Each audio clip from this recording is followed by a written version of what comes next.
कहो तो राज़े हयात कह दूँ, हकीकत कायनात कह दूँ, वो बात कह दूँ कि पत्थरों के जिगर को भी आब आब कर दे। English 12 chapter 3 Why Boys Fail in College. Students, the title I just spoke, Why Boys Fail in College. The correct pronunciation is boys rather than boys. The student must keep correct pronunciation at this stage. आइए देखते हैं कि Herbert ई hawks इस short story में क्या कहते हैं। Dear students, Herbert ई hawks ने इस शॉर्ट स्टोरी के अंदर स्टूडेंट्स को दो ग्रुप्स में तकसीम किया है। स्टूडेंट्स का पहला ग्रुप वो है जो कामयाब होने की कोशिश ही नहीं करता। मुसन्नफ़ ऐसे तलबा को ज़ेर बहस नहीं लाए। जबकि स्टूडेंट्स का दूसरा ग्रुप वो है जो कामयाबी की कोशिश करता है, लेकिन कुछ असबाब, कुछ अवामिल, कुछ रीज़न्स की वजह से वो कामयाब हो नहीं पाते। मुसन्नफ़ ने इस शॉर्ट स्टोरी में इस ग्रुप के तलबा को डिस्कस किया है, उनकी नाकामी के अवामिल और असबाब बयान किए हैं। ऐसे तलबा की नाकामी का एक सबब यह है कि तालिब इल्म जब पढ़ने के लिए बैठता है, किताबें खोलता है, तो उसके जहन में ख़्याल आता है कि मुझे अपनी पेंसिल तराश लेनी चाहिए। अपनी पेंसिल तराशने लगता है। पेंसिल तराशते हुए उसके माइंड में ये ख्याल होता है कि मुझे सारी पेंसिलें तराश कर रख लेनी चाहिए। वो सारी पेंसिलें तराशने बैठ जाता है और अपनी पढ़ाई का सारा वक्त उसमें बर्बाद कर देता है। उसके बाद उसके जहन में ख्याल होता है कि मुझे स्टडी का टाइम टेबल बना लेना चाहिए। टाइम टेबल के बगैर तो पढ़ाई नहीं हो सकती। फिर वो टाइम टेबल बनाने बैठ जाता है और टाइम टेबल बनाते हुए सारा वक्त ज़ाया कर देता है। ऐसे तलबा की नाकामी का दूसरा सबब यह है कि वालिदैन ये चाहते हैं कि हमारा बेटा डॉक्टर बने, वालिदैन ये चाहते हैं कि हमारा बेटा इंजीनियर बने, बिजनेसमैन बने, पायलट बने, जबकि उनके बेटे में ऐसा एप्टीट्यूड ही नहीं होता। हो सकता है वो किसी और शोबे में जाना चाहता हो। तो इस वजह से भी स्टूडेंट्स कॉलेज में फ़ेल हो जाते हैं। मुसन्नफ़ ने इस रीज़न को मिस्टेकन एम्बिशन का नाम दिया है। This mistaken ambition plays on the part of the parents. इस मिस्टेकन एम्बिशन के ज़िम्मेदार वालिदैन होते हैं। तलबा की नाकामी का तीसरा सबब यह है कि स्टूडेंट्स ये समझते हैं कि जितनी आसानी से हमने स्कूल में एग्ज़ाम पास कर लिया था, अच्छे मार्क्स भी ले लिए थे, कॉलेज के अंदर भी हम बआसानी इम्तिहान पास कर लेंगे। जबकि उनको ये एहसास नहीं होता कि कॉलेज का माहौल, कॉलेज का सिलेबस स्कूल से डिफरेंट है। कुछ तलबा शदीद माली मुश्किलात का शिकार हो जाते हैं, उनके वालिदैन गरीब होते हैं, पढ़ाई के लिए उनकी प्रॉपर फ़ीसें और अखराजात नहीं बर्दाश्त कर पाते, तो ऐसे स्टूडेंट्स भी इम्तिहान में नाकाम हो जाते हैं। तलबा की नाकामी का एक सबब यह है कि वो अपने कॉलेज के करियर में बहुत ज़्यादा अदबी मशागल में हम निसाबी और गैर निसाबी सरगर्मियों के अंदर ज़्यादा हिस्सा लेते हैं, उसमें ज़्यादा एक्टिवेट होते हैं, एक्टिव पार्टिसिपेशन उनकी वहाँ होती है, और अपने सिलेबस के ऊपर, अपनी स्टडीज़ के ऊपर, अपने एग्ज़ामिनेशन के ऊपर उनकी तवज्जो नहीं रह पाती। इस वजह से भी कॉलेज में तलबा नाकामी का सामना करते हैं। चैप्टर के आखिर में मुसन्नफ़ ये कहता है कि कॉलेज का सरबराह डॉक्टर की तरह होता है। उसे ये चाहिए कि तलबा के मसाइल की तशख़ीस करे, उनका मदावा करे, उनका इलाज करे। सरबराह को माहिर नफ्सियात भी होना चाहिए। सरबराह को बीमारियों को तशख़ीस कर लेना चाहिए। ऐसे मसाइल की निशानदेही करते हुए उन तलबा को इनफरादी और इज्तमाही तौर पर डील करे, उनके मसाइल को हल करे। अगर वो ये काम सर अंजाम देता है तो इसका मतलब ये है कि उसने अपना फ़र्ज़ मनसबी सही तरीके से अदा कर दिया है। आइए अब इसके सिनोनिम्स की तरफ चलते हैं। सबसे पहला वर्ड है एकेडमिक। इसके सिनोनिम्स हैं एजुकेशनल, स्कॉलरली, एरुडेट। ये 3 सिनोनिम्स हैं। एग्ज़ाम के अंदर सिनोनिम्स का एक क्वेश्चन आता है, इसलिए सिनोनिम्स बहुत इम्पॉर्टेंट चीज़ है। सेकंड है करियर। करियर के सिनोनिम्स हैं वोकेशन, प्रोफेशन, परसूट। परसूट मतलब मशगला, काम। गेट थ्रू सिनोनिम्स हैं पास, succeed, qualify. The pronunciation is qualify. Native, innate, inborn, intrinsic. Next है ability, faculty, capability, skill. Next है concentrate, इसके synonyms हैं focus, consider, attention. Next है tasks, इसके synonyms हैं assignments, responsibility, duty. Last word है assigned, allocated, allotted, given. आइए इसके क्वेश्चन आंसर्स देखते हैं। सबसे पहला क्वेश्चन है, according to the author there are some boys who fail because they do not try, who are they? मुसन्नफ़ के नज़दीक कुछ तलबा ऐसे हैं जो कामयाबी के लिए कोशिश ही नहीं करते, ऐसे तलबा कौन से हैं? इसका आंसर है the boys who do not try to pass the examination, वो तलबा जो इम्तिहान पास करने की कोशिश ही नहीं करते, are those who suffer from some nervous habits, वो कुछ आसाबी मसाइल का शिकार होते हैं। They cannot sit at the desk to work, वो काम करने के लिए अपने बेंच पर बैठ ही नहीं सकते। They waste the time in useless activities, वो फजूल कामों में अपना वक्त बर्बाद करते रहते हैं। We cannot give them any help except to tell them their problem, हम सिर्फ उनको मसला बता सकते हैं, इसका इलाज हमारे पास नहीं है। Question number 2, how does a mistaken ambition on the part of the boys and their parents lead to the failure of the boys? वालिदैन की मिस्टेकन एम्बिशन तलबा की नाकामी का सबब किस तरह बनती है? क्वेश्चन नंबर 2 का आंसर है the mistaken ambition is the fault of parents. Mistaken ambition वालिदैन का मसला है।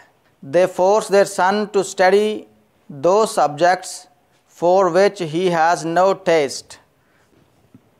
As a result he does not take interest in such a course. नतीजा ये निकलता है कि ऐसे कोर्स में वो दिलचस्पी नहीं ले पाता। Question number 3, there are some boys who done well at school but fail at college. Question number 3, there are some boys who perform well at school but fail in college. What is the reason? इसका answer है some talented boys pass the school examination without any hard work. कुछ लायक तलबा school का इम्तिहान तो बग़ैर मेहनत के पास कर जाते हैं। They think, वो ये समझते हैं that they would pass the college examination in the same way. वो समझते हैं कि कॉलेज का इम्तिहान भी ऐसे ही पास हो जाएगा। So they do not work hard, वो मेहनत नहीं करते। As a result, नतीजे के तौर पर they fail, वो नाकाम हो जाते हैं। Some such boys could be found in colleges of every country. हर मुल्क के अंदर कॉलेजेस में ऐसे तलबा पाए जाते हैं। Ours is no exception, हमारा मुल्क इससे मुस्तस्ना नहीं है। Question number 4, how does financial pressure lead to the failure of the students? Some poor parents ask their sons to earn a part of the college expenses. कुछ गरीब वालिदैन अपने बच्चों को ये कहते हैं कि कॉलेज के अखराजात खुद कमा के पूरे करो। So the students have to earn to meet their expenses. Students को अपने अखराजात पूरे करने के लिए कमाना पड़ता है। And such of their time is wasted, और इस तरीके से उनका टाइम वेस्ट हो जाता है। इन दिस वे, इस तरीके से। एज अ रिज़ल्ट, नतीजे के तौर पर दे फेल, वो नाकाम हो जाते हैं। Such students could be found in our country, ऐसे स्टूडेंट्स हमारे मुल्क में भी पाए जाते हैं। Question number 5, to what extent does the question of health lead to failure at college? सेहत का मसला कॉलेज में नाकामी का सबब किस हद तक बन सकता है? इसका आंसर है the students suffering from bad health, वो स्टूडेंट्स जिनकी सेहत ख़राब होती है, कैनॉट पे ही टू देयर स्टडीज़, अपनी पढ़ाई पर पूरी तवज्जो नहीं दे पाते, एज अ रिज़ल्ट, नतीजे के तौर पर, दे फेल, वो नाकाम हो जाते हैं। The college authorities and college doctor should help such students, college के इंतज़ामिया और कॉलेज के डॉक्टर को चाहिए कि ऐसे तलबा की मदद करें। There should be close cooperation between the teaching staff and the college doctor, college के डॉक्टर और टीचिंग स्टाफ का आपस में क्लोज कोऑपरेशन, ताउन होना चाहिए। Question number 6, what place would you accord to the sportsman in college, आप college में खिलाड़ियों को क्या मुकाम देंगे? इसका आंसर है the main purpose of the college is to impart education, college का बुनियादी मकसद तो तालीम देना होता है। But the college should not ignore sports, लेकिन कॉलेज को चाहिए कि खेलों को भी इग्नोर ना करे। If games are blocking the way of education they should be banned, अगर खेलों से पढ़ाई मुतासर हो तो खेलों को रोक देना चाहिए। If a student is too much interested in games, अगर कोई स्टूडेंट गेम्स में बहुत ज़्यादा इंटरेस्टेड है, he should be asked to become a professional player, उसे कहना चाहिए कि वो प्रोफेशनल खिलाड़ी बन जाए। इसका लास्ट क्वेश्चन है, there are some students who join college for fun, कुछ तलबा ऐसे हैं जो सिर्फ फ़न के तौर पर, खेल तमाशे के तौर पर कॉलेज को ज्वाइन करते हैं। Should they be allowed to stay, क्या ऐसे स्टूडेंट्स को कॉलेज में स्टे करने की इजाज़त होनी चाहिए? आंसर देखिए, a college is meant for studies, college का मकसद पढ़ाई है। If a student join the college for fun, अगर कोई तालिब इल्म फ़न के लिए, मजाक के लिए, मजाह के लिए कॉलेज ज्वाइन करता है, और फॉर सम अदर पर्पजेज़, या कुछ दूसरे मकासद के लिए, he should be asked to mend his ways, उसे चाहिए कि अपना रवैया तब्दील कर ले। If he does not leave his useless activities, अगर वो अपने इन कामों को नहीं छोड़ता, he should not be allowed to stay at college, उसको कॉलेज में रुकने की इजाज़त नहीं मिलनी चाहिए। स्टूडेंट्स, अब इसके सिनोनिम्स की एक्सरसाइजेज़ को देखते हैं। हर चैप्टर के एंड पे 2-2, 3-3 सिनोनिम्स की एक्सरसाइजेज़ हैं। ये सिनोनिम्स मल्टीपल चॉइस क्वेश्चंस के उसूल पर होते हैं। एक स्टेटमेंट के अगेंस्ट 4 ऑप्शंस हैं, उनमें से जो दुरुस्त ऑप्शन है उसके ऊपर आपने गुड का निशान लगाना है या उसको सर्कल करना है। स्टेटमेंट नंबर 1 है, there are 2 categories of boys who do not reach their academic boundary. हमने अंडरलाइंड वर्ड को देखना है। इस स्टेटमेंट के अंदर अंडरलाइंड वर्ड है एकेडमिक। तो एकेडमिक के अगेंस्ट 4 ऑप्शंस हैं, उनमें से दुरुस्त ऑप्शन है एजुकेशनल, तो इस ऑप्शन के ऊपर आप सर्कल लगा देंगे। Number 2, many students have the native ability, इसमें अंडरलाइंड वर्ड है नेटिव। नेटिव का सिनोनिम है इनबॉर्न। इसी तरह नंबर 3 है, nervous habits are not easy to uproot, underlined word है अपरूट, इसका पॉसिबल सिनोनिम है get rid of. Number 4, the boy himself can eradicate his nervous habits, underlined word है eradicate, इसका मतलब है जड़ से उखाड़ देना, ख़त्म कर देना, तो इसका सिनोनिम है एंड, किसी चीज़ का एंड करना। Number 5, the boy must cultivate a poise, underlined word है कल्टिवेट, कल्टिवेट का पॉसिबल सिनोनिम है promote. Number 6, the boy must cultivate a poise, poise underlined word है और इसका सिनोनिम है कंपोयर।